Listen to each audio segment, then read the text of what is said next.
Oi Brasília! Tô aqui hoje pra falar sobre O Abismo de Celina. Esse livro chegou nas minhas mãos de uma forma um pouco inesperada. Ouvi falar dele pelo Instagram, né? Pessoas que eu conheço falaram sobre o livro pra mim. É de uma autora brasileira, gente, que maravilhoso! Então, yay! Apoiando autores brasileiros. Eu já tinha visto muito ilustração no Instagram, já tinha visto gente falando sobre isso no Booktube, né, no YouTube, mas não cheguei a ver os reviews porque eu fiquei querendo, tipo, né, não saber da história antes de talvez ler e tudo. Até que uma amiga falou pra mim: eu vou te emprestar esse livro, você precisa ler esse livro e leia esse livro porque eu preciso conversar sobre ele. Eu falei, ok, vamos vamos ler o livro. Então ela me emprestou. Inclusive, eu já estou comprando o meu exemplar depois de ter lido, porque eu quero ter ele na minha biblioteca e porque eu quero reler ele, porque eu acho que esse livro, numa releitura também, eu acho que vai ser muito interessante depois que você sabe tudo que acontece no final, depois que você entende todo o Paranauê que rola, né? Então eu acho que numa segunda leitura ele também deve ser muito interessante. Mas vamos lá, vamos explicar o que é O Abismo de Celina. É um livro sobre uma garota chamada Celina, óbvio, e que ela acorda num lugar muito estranho, num lugar, assim, bem escuro, bem feio, bem, sabe, bem morto, literalmente.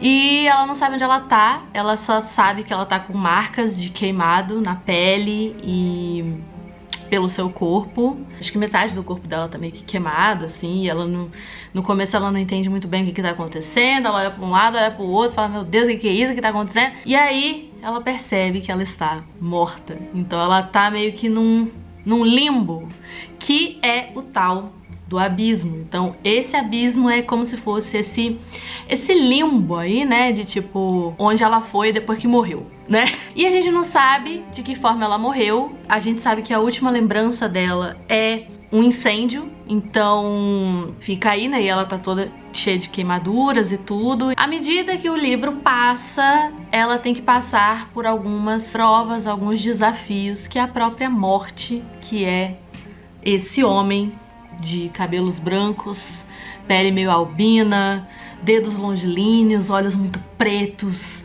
uma aura meio sedutora. Esse ser que é a morte, ele aparece e fala que a morte gosta de jogar jogos, né, com as pessoas. Então eles vão ter 3 desafios e se eles passarem por todos os desafios, eles podem, quem sabe, sair dali, daquele lugar que é o abismo. Este é o resumo da história, o resumo da ópera é esse. E o que eu posso falar pra vocês sem dar spoiler, porque eu acho que vocês deveriam ler isso aqui. Eu não quero fazer um vídeo com spoiler que geralmente eu faço.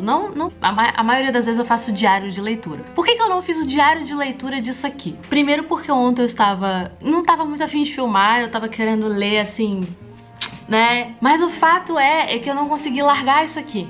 Eu li isso aqui em um dia, você não tá entendendo.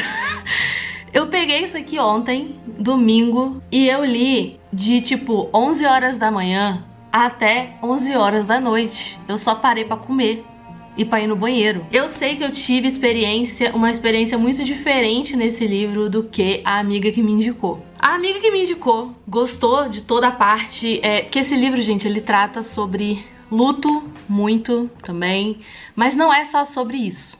Não é só sobre isso, porque lida com questões sobre a morte, num todo, como num todo. Não só sobre luto, mas sobre questões que rodeiam a nossa mente sobre a morte, né? E como a vida pode ser passageira e como a gente poderia ter aproveitado mais. Tem muitas coisas aqui nesse livro que me tocaram muito e que me fizeram refletir e que são ensinamentos pra vida, assim, sabe? Que às vezes a gente sabe que a vida é um soco na nossa cara e às vezes a gente não sabe lidar com as coisas que acontecem de inesperado na nossa vida e que a vida é injusta e que é assim mesmo. Tem coisas que acontecem e não tem explicação. Sabe umas coisas assim que às vezes passa pela nossa cabeça? Tem muitas coisas nesse livro que fazem menção a isso, né? E eu achei isso muitíssimo interessante. A sensação que eu tive pela metade do livro foi que parecia... É um livro que essa autora claramente passou por algum luto na vida dela, ou passou por algum momento na jornada dela em que ela se deparou com esses questionamentos sobre vida e morte, sobre como a gente é levado por certas dores e como que essas coisas afetam a gente durante a nossa vida e como que a gente lida com esses problemas. A sensação que eu tive foi que é como se essa autora que passou por isso tudo, nesse ponto da vida dela, sabe aquelas perguntas que as pessoas às vezes falam, assim, ou quando você vê um videozinho de Instagram ou alguém pergunta, um conselho que você daria para o seu eu mais jovem, para o seu pra sua versão mais jovem, ou sua versão criança, sua versão adolescente e tal. Pra mim, esse livro é como se fosse um conselho da autora pra versão dela mais jovem, sabe? Ou algo assim, ou algo que ela tenha escrito e que seja uma boa história pra contar pra um filho quando ele tiver lá pro seu, sei lá, 12, 13, 14 anos, pra saber lidar com essas intempéries da vida, assim, que às vezes pega a gente de surpresa, principalmente o luto. Porque a linguagem do livro é uma linguagem muito simples, é uma linguagem muito, assim, sutil, realmente, não é nada, assim... A leitura é muito fácil, tanto que eu li em um dia. É uma leitura de palavras fáceis e que abrange um público grande, né? Porque são palavras fáceis, de fácil entendimento, não é uma coisa muito rebuscada ou complicada. E eu acho que às vezes isso é o mais difícil de fazer também, né? Quando você quer passar mensagens profundas de uma forma simples e leve, e é isso que esse livro faz. Ele traz essas mensagens profundas de uma forma leve, de uma forma que você ainda consegue entender a profundidade que aquilo tem e ainda assim foi escrito de uma forma leve. Então eu tenho essa sensação como se fosse algo muito catártico da autora que passou por alguma coisa muito forte na vida dela e que aí ela é como se tivesse, não, se eu pudesse dar esse conselho para que o meu eu não precisasse passar por tanta coisa, né, ou precisasse passar por, né, aquelas coisas todas, ou para ensinar mesmo as gerações mais novas de que é a vida, é isso, né, e tal. Sabe aquela coisa de aprenda com as experiências dos outros, não espera a vida te dar um soco, né? Então, essa é a impressão que eu tive lendo isso. E é um livro que, se eu tivesse filhos nessa idade de 12 a 15 anos, eu incentivaria a leitura disso aqui, com toda certeza. A outra coisa que eu gostei muito nesse livro foi o fato, além de abordar essas questões não só sobre a morte em si, mas sobre o que nos leva, né, às vezes a ter esse relacionamento estranho com a morte, né, e da gente entender que a morte faz parte da vida, acontece. Essa coisa meio nostálgica de ler esse livro, apesar de eu nunca ter lido esse livro, eu senti essa sensação meio nostálgica, porque eu fui uma das pessoas que cresceu na geração Harry Potter. Eu cresci com esses livros, e esses livros também têm mensagens, né, um livro infanto-juvenil, que foi crescendo junto com a sua audiência, e tem mensagens muito bonitas ali no meio, né? Quem leu Harry Potter sabe das mensagens muito bonitas de amor, da luta entre o bem e o mal e todas essas coisas que na adolescência, na pré-adolescência e adolescência são lições muito importantes da gente ler, da gente ter contato com elas, porque são os anos que formam o nosso caráter, são os anos que formam, né, as nossas opiniões sobre quem a gente é, sobre o que a gente acredita e aquela coisa toda. Então, essa parte, né, dessa leitura pra mim de ter crescido com os livros do Harry Potter, e eu não estou falando aqui sobre J.K. Rowling, gente, pelo amor de Deus. Uma coisa é a J.K. Rowling, outra coisa é o Harry Potter, tá? Não confunda o autor com a obra. Eu sei que dá pra tirar muita coisa do Harry Potter que é bom, sabe? Pra geração que cresceu com Harry Potter. Então esse não é o assunto aqui. Mas foi uma coisa que cresceu comigo e eu tirei lições muito, muito boas, né, de quando eu era adolescente, de quando eu lia, as lembranças que eu tenho. Muitos dos conselhos do Dumbledore, por exemplo, ressoam comigo até hoje. Quando eu li O Abismo de Celina, pra mim teve esse mesmo impacto. É como se eu tivesse 12 anos de novo e estivesse lendo uma coisa que, tipo, cara, se eu tivesse lido isso com 15 anos, com 14 anos, nossa, teria sido muito bom, porque eu também já passei, acho que chega um momento da nossa vida que não tem como a gente não experienciar o luto ou não experienciar o que a morte e os resultados da morte de alguém querido pra gente é um ponto de reflexão muito importante, principalmente nesse período, né, da adolescência. Então por isso que eu acho que teve essa sensação muito nostálgica minha com esse livro. Eu não sei explicar direito, mas é uma coisa que me tocou bastante isso. Outra coisa que eu curti muito, mas muito mesmo desse livro, foi o fato de ter um romance... Como é que eu vou dizer isso, Jesus? Sem dar spoiler, mas não foi um romance tóxico.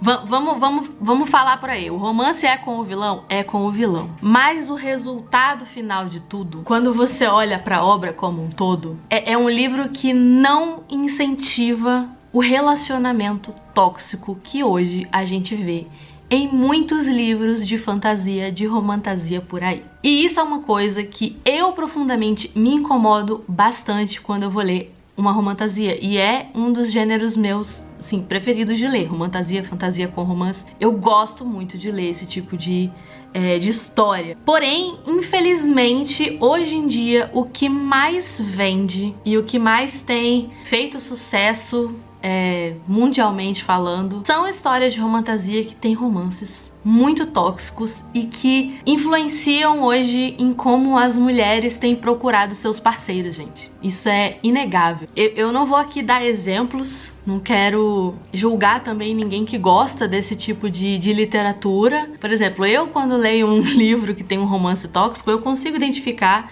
a toxicidade ali no meio e falar, não é isso que eu quero pra mim. Porém, existem outras pessoas que leem esse tipo de coisa e acham que aquilo tá ok, e acham que aquilo é o exemplo do homem perfeito e se imaginam ali porque aquele homem é sedutor e é isso, e é lindo, é maravilhoso e tá tudo bem ele tratar a mulher daquela forma ou fazer as coisas que ele faz daquela forma porque é assim, porque é assim que o homem age. Não, gente, não tá ok, sabe? Não tá ok. Eu gosto que esse livro, ele valoriza, acima de qualquer coisa, o amor próprio da Celina. Eu ouvi comentários, por exemplo, de amigos que falaram que o livro é bom, porém eu não vi muito desenvolvimento do relacionamento da personagem principal com os outros personagens e tal, da amizade e tal. E pra mim isso não foi um problema, porque eu entendi que a mensagem do livro não é essa. Não é sobre a questão da amizade que ela faz com as outras pessoas, não é sobre o relacionamento dela com as outras pessoas. É o relacionamento dela com ela mesma. É sobre como ela se enxerga. É sobre como ela viveu a vida dela e os arrependimentos dela e as coisas que ela deixou de fazer, as coisas que ela deixou de viver e como que ela lida com isso naquele pós-morte, né? Nesse mundo fantasioso da pós-morte, ela refletindo sobre tudo isso. Pra mim, esse livro, ele é realmente uma imersão em você mesmo. Que através da jornada da Celina, você consegue também olhar pra si mesmo, botar um espelho assim na tua frente e você mesmo olhar pra você e pras partes feias de você, que você às vezes tem medo de olhar, ou às vezes você não quer olhar, ou às vezes você enterrou lá no fundo e você não quer ver. Esse livro traz muito isso, de você olhar pra essas partes feias e você abraçar aquilo que você é pelo que você é e você entender que tem como lidar com essas partes feias e que às vezes, e isso é uma frase até do livro, eu acho, que existe beleza na feiura, sabe? Então, isso tem várias frases assim nesse livro que com certeza eu vou grifar quando chegar o meu exemplar, porque esse é o exemplar da minha amiga, eu não posso grifar nada aqui, mas quando chegar o meu, provavelmente eu vou reler e eu vou grifar as partes que eu acho, as frases que me tocaram mais, sabe? E uma delas foi essa, tipo, existe beleza na feiura. Eu falo isso de experiência própria. Eu sofri traumas na minha vida, sofri coisas que não necessariamente tiveram a ver também com o luto. Sofri luto, sim, bastante com isso também. Vi pessoas queridas a mim passarem por um estado vegetativo de luto, inclusive. Outros traumas que a gente tem na vida e que não tem a ver somente com o luto, e esse livro também me ajudou a refletir sobre isso, sobre como todas as coisas que acontecem na nossa vida tem um propósito de estar lá e que essas coisas ruins e boas, elas moldam o nosso caráter e quem a gente é no futuro, e isso é muito importante. A gente não pode simplesmente esquecer dessas coisas que aconteceram, porque é com isso que a gente aprende, é com isso que a gente cresce. Então, tem muitas mensagens maravilhosas aqui dentro, gente. E assim, eu queria só elogiar de verdade. Livros são coisas muito pessoais, dependendo da sua experiência de vida. E também com relação ao tipo de literatura que você gosta de ler. Pode ser que não seja seu cup of tea. Tendo em mente, gente, tendo em mente. Eu sou muito pé no chão com isso. Tendo em mente que esse é um livro de uma literatura fácil de ler. Eu entendo por que ele foi feito, sabe assim... Para que público ele foi feito, eu entendo por que foi escrito dessa forma, eu entendo a essência dele, e por isso eu acho que ele, dentro da essência dele, ele é muito, muito bom. E é uma leitura rápida. Eu, por exemplo, li em um dia, ele é bem fininho, assim... Tem gente que não acha que isso aqui é muito fininho. Eu acho ele fininho, porque eu já tô acostumada a ler fantasias, né, calhamaços. Então pra mim isso aqui é uma leitura de um dia, por exemplo. E realmente é um livro reflexivo e que ainda tem pontos de você também ficar... com romance, né? Você fica... né? Aquela coisa. Então tem pontos bacanas se você gosta de um romance. E tem esses pontos reflexivos que são... maravilhosos. E eu aplaudo Dona Ariane Castelo por ter feito um romance que não precisa de cenas explícitas para ser um romance envolvente. Não precisa de palavras, novamente, explícitas para você entender o que está acontecendo naquele momento, para você entender o sentimento ou as ações que estão acontecendo ali. E isso é uma coisa que eu acho que falta, sabe? Porque eu acho que quando você expõe demais, talvez, algumas coisas, deixa pouco pra nossa imaginação. E eu acho que a gente se beneficiaria muito de exercitar a nossa imaginação cada vez mais. Eu só queria dizer que eu amei esse livro, eu amei a experiência de ter lido ele, assim, já... de cara, assim, foi uma viagem pra mim ontem, ler esse livro, e eu falei, eu quero fazer logo um vídeo sobre isso, enquanto ele tá fresco na minha memória. Outra coisa que eu esqueci de mencionar, outro comentário que eu vi de uma outra pessoa falando que poderia ter sido melhor construído o mundo e tudo e tal, porque ficou curioso pra saber se o mundo, como que era, né, mais esse mundo e tal. Mas eu entendo porque que não foi até desenvolvido o mundo, porque essa não é o objetivo do livro, essa questão de construir esse mundo, porque é um abismo, é tipo como se fosse, vamos dizer, um purgatório ali no meio. E eu gosto de achar ou de imaginar que esse purgatório, ele é subjetivo. Pra mim, ele funcionou com pouca descrição até, e eu acho que ela descreve até bem várias coisas que acontecem aqui. Esse abismo de cada um sabe o que tem dentro, né? Então, ele é muito pessoal, ele é muito subjetivo. Então eu acho que tá ok não ter explicado tanto assim esse abismo, porque eu acho que é válido o abismo de cada um que tá lendo o livro. Não só o abismo da Celina, mas porque a jornada da Celina faz a gente caminhar pelo nosso próprio abismo e faz a gente também pensar no nosso próprio abismo. Isso é muito legal. A outra coisa que eu achei interessantíssima é a própria metáfora que tá dentro do livro, né? Sabe, essa coisa de você ser seduzida pela morte, né? De você ser seduzida pela ideia da morte, seja de que maneira for. Mas eu acho que todo ser humano pensa sobre a morte de alguma forma. Essa metáfora da gente ser seduzido pela morte de alguma forma e ele ser esse personagem sedutor naturalmente, então isso funcionou muito bem. É isso, não posso aconselhar mais, né? Eu acho que todo mundo deveria ler isso aqui, porque eu acho que gostei muito. Como falei, tô comprando meu exemplar, entendeu? Pra ontem, vou ler de novo, certeza, vou grifar. Vamos apoiar os autores brasileiros, né? Eu tô aqui lutando pra me tornar, quem sabe, uma autora brasileira, terminando meu livro também. Então, eu acho que é muito importante, eu acho que tem muita coisa boa no Brasil, de gente criativa, de gente que tem uma história pra contar, que vale a pena ler. Esse aqui sendo um deles.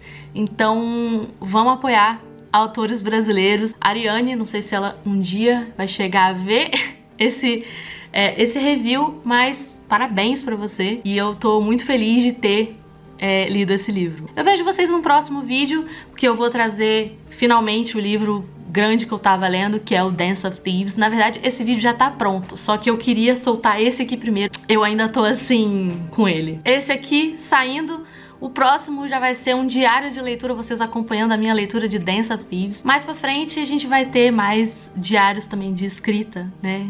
Porque enquanto eu estou lendo livros, eu também estou tentando terminar a edição do meu. Essa é a vida da pessoa que escreve. É ler, escrever, ler, escrever, ler, escrever, ler e escrever. Um beijo pra vocês, que a semana seja maravilhosa. Beijos, até a próxima.